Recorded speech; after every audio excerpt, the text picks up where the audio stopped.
Michael. Welcome to another episode of NYC CNC. It's great to finally be back, and sorry for the sort of lack of videos here. It's been a busy month to say the least, but we're here, we're in Ohio, we're settled in, or for the most part, and I wanted to just give a quick update on everything that's going on. The first thing, if you saw the new intro, I'm now formally sponsored by Tormach, which is really great. So thanks to Dan and Greg and Andy and Cassandra over there in helping the sponsorship come through, but also that snazzy intro. I'm excited about that. It won't change my content per se. They just wanted to have their product message in front of the videos I'm going to be publishing, even those that aren't Tormach related. I wanted to walk you guys through the shop here to show you where I am and what I'm thinking about going forward on the layout. That's a big question for me, but what I did was I moved in and I had to get the equipment set up. I had a couple of jobs back ordered. In fact, I'm still catching up on a couple, but the big one went out, which is great. And then I had a number of rimfire steel backlog orders, which is really cool. I'm excited about growing that business. And to say the least, it was a busy month. I moved from New York to Ohio something like July 8th. And, you know, new house, my wife got a new job. We have a 5-month-old, and I moved everything myself, including the furniture. I shouldn't say myself. A big thanks to Jules, Paul, and Jared for the help there. And then got to the shop and had to set up. Now, to be honest with you, that wasn't that hard. It's been great to have a real tractor that I can use and overhead bridge crane type stuff or chain hoist to lift and move stuff around. But a good buddy of mine, a big thanks to him, helped come down, and we ran some conduit, which I'll show you here in a minute, to get the machines up and running. And everything is running, the Tormach, the Torchmate, the 3-phase stuff. So it feels good to be in business. On a side note, I'm really excited to say, and a big thank you to everybody, NYC CNC won the American Rotary Made in America contest, which is awesome. A big thanks to the team over at American Rotary for sponsoring that contest, focusing on a number of great companies, frankly, many of whom do a lot more impressive stuff than I do, on folks that do stuff made in America, which I'm very passionate about.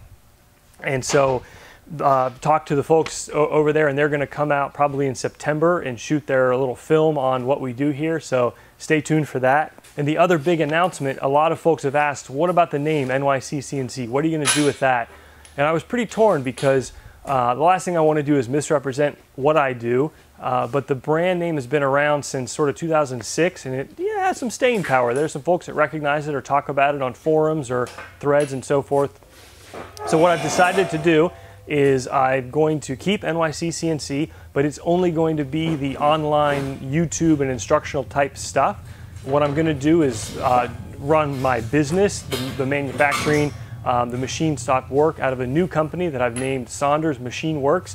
You can see the logo on the website, or here's a digital file of it. I had these little stickers made up. We're selling Target style hitch receivers. I was down in a match in Virginia with the fellows I shoot with out of the club in Connecticut, and they saw the Target hitch covers on one of the trucks, and one of the guys in the club was kind of giving me a hard time. He said, "You think you could even make something like that?" And so the next Monday at our club shoot, I showed up and handed him one, and he goes, "Holy cow, you made this?" And it kind of turned into a joke. So hardly a real product, but more of a gag gift that we started making, and people have liked them, are these trailer hitch covers. And I think we do a nice job with them. Rather than just the single plasma cut style steel, we cut them out. We actually machine in the target grooves or zone grooves for USPSA target, and then I've been putting no shoots on them to sort of represent stage type style targets or designs, and they're kind of fun. So they're up on the website for now. It's more of a, like I said, a gag gift more than anything, but more real products, if you will, to come on the Saunders Machine Works side. On that note, I am proud to announce I now have picked up some part-time help here. A fellow who was served our country as a machinist and now is a welder. He's been coming by on nights and weekends, and that's been a big help. And when I was getting the shop organized and going through old boxes, I found this, and this was the reason it all started. Kind of funny.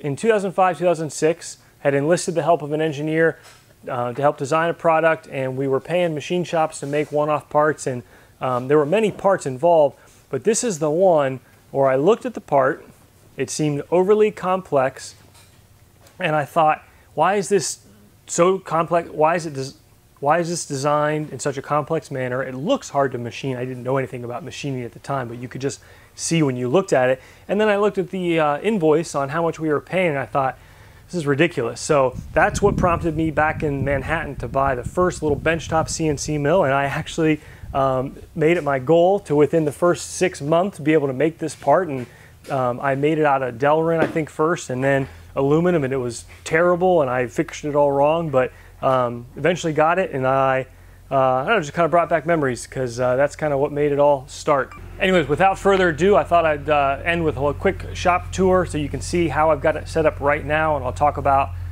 some of my ideas, but I'd love to hear any input from you guys on what you think. The big question is, you know, the flow of the shop, and where are you cutting and prepping and storing material versus working it, and where are you welding and grinding and creating dust or friction saw versus, you know, having machines that I want to try to keep away from dust. So still working on all that. It's also interesting too, you know, I for years, you know, had the frustration of working in my house, which, you know, was limited on size and equipment, and, you know, I didn't have anything like forklifts or chain hoists. On the flip side, I was able to work late and still be near my time, the wife, and now Junior. And I have to say, it'll be a little bit of an adjustment because I do live a few miles away, and it takes me a few minutes to get here, and I find myself, especially with the growing family, wanting to get back home. So part of me does miss that, you know, being able to wake up and be right there at the shop, or be able to hit cycle start and go up and eat dinner while the machine was running. So that'll change things, but family's important, and I'm excited about all this stuff. So here, anyways, let's take a quick walk around the shop. So you guys may have seen a few pictures already, but here we're at the entrance. Tormach is right here on the right. I've mounted my tooling tray, and my tool chest is right there, sort of similar to the New York setup. Again, I did all this stuff sort of quickly because I wanted to get the machines running and get caught up on work. My buddy helped me run that conduit. You can see the box right there, and a nice shiny conduit line that runs all the way over to the panel in the corner there.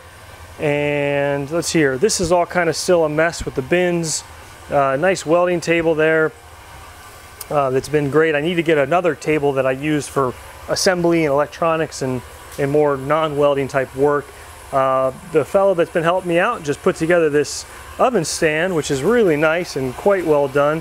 That's going to be a oven that I was going to use for powder coating, but in talking over with him, we're actually going to use it to preheat steel too. I'm going to start welding up some AR and other types of steel that you want to do it the right way. Unlike a hack like me, he actually, you know, follows the directions on welding and stuff. So that should actually be useful. I think I'm going to even build a bigger oven to fit in larger parts, but this will do for now. And the oven was free. Someone was throwing it out, so that was a win. You guys have seen the big old blue drill on there. Someone actually mentioned it on the last video. I recognized it, and I want to go through all this stuff and clean it up and figure out what I've got. But the brand name was stamped on the casting somewhere, or, you know, part of the casting. There we go, Champion 23-inch drill, and I think it's some company out of New England. Sorry. Anyways, that's going to actually be really useful, and I've been already using it with some big drills to cut in steel, so happy with that.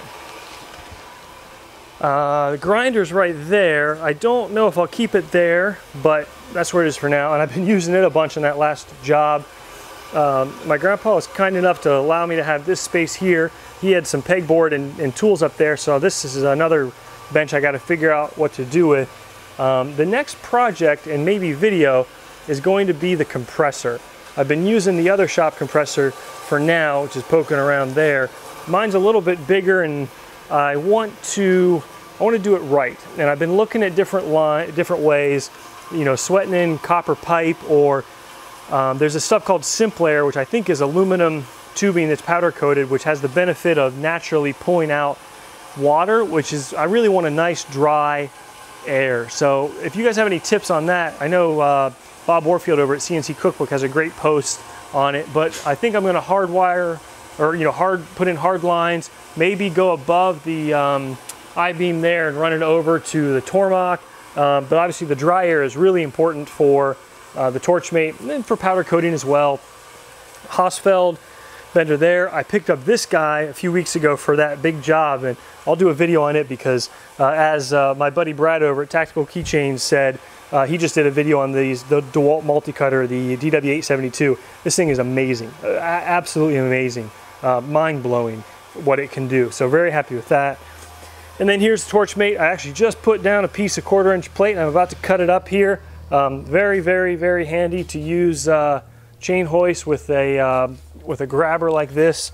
That is a lot nicer and safer than how I used to do it. And then the rest of this is Grandpa has decided to take this side of the shop for his woodworking stuff, which I am very grateful for, and obviously happy to have him around and helping and all that. So yeah, that's a wrap for today. I've got more cleaning to do. I've got to do more thinking about the layout, but obviously excited to be here and to get going. I want to get back on that auto saw project, which I'm also really excited about, and I got a bunch of other good stuff coming up. So that's a wrap for today, folks. Thanks again to the folks at Tormach on the sponsorship. I'm excited about that, and appreciate everyone sharing, liking, commenting, the thumbs up, all that good stuff. Take care. See you soon, folks.